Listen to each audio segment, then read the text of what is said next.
ఇది వెళ్ళిపోయిన తర్వాత ఆప్షన్ చరణ్కి మళ్ళీ రాదు. ఇప్పుడు చరణ్ యొక్క ఆప్షన్, చరణ్ ఆప్షన్ లోపల ఈ వీల్ డిసైడ్ ఏది చేస్తుందో చూద్దాం. ఆ వీల్ డిసైడ్లో వచ్చినటువంటిది చూసేద్దాం. ఇక్కడ ఏ పదం వస్తుందో దాన్ని ఐడెంటిఫై చేయాలి చరణ్. ఆ పదం ఏంటో ఐడెంటిఫై చేయాలి.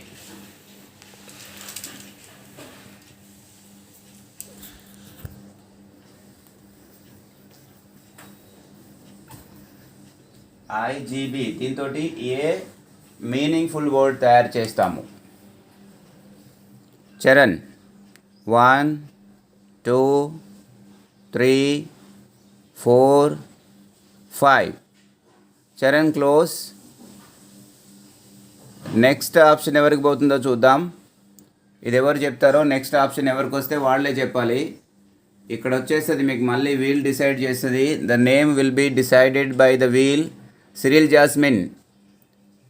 అక్కడ ఉన్నటువంటి పదంతో మనం ఒక మీనింగ్ఫుల్, అక్కడున్న అక్షరాలతో మీనింగ్ఫుల్ వర్డ్ తయారు చేయొచ్చు. ఇదేంటి? Cyril jasmine, what is this? ఇక్కడ ఐజీబీ అనే దాంతో ఏదో ఒక పదం తయారు చేయబడి ఉంది. టెక్స్ట్ బుక్లో మీరు చూసి చెప్పమని చెప్పాను. ఆల్రెడీ టెక్స్ట్ బుక్ మీ దగ్గర ఉంది. ఐజీబీతో ఏ మీనింగ్ఫుల్ వర్డ్ తయారు చేయబడుతుంది. అందరికీ స్ట్రక్ అవుతుందా? నీకేనా?